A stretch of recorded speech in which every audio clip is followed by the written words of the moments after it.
चलो फिर ढूंढ लेते हैं उसी नादान बचपन को,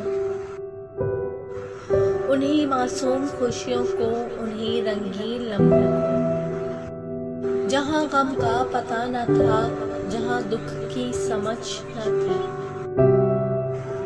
और जहाँ बस मुस्कुराहट थी। बहारें ही बहारें थी।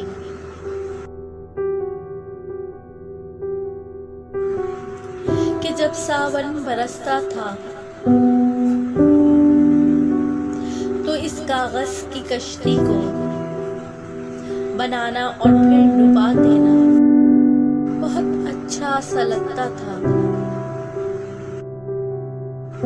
और दुनिया का हर चेहरा बहुत सच्चा सा लगता था। चलो फिर ढूंढ लेते हैं उसी नादान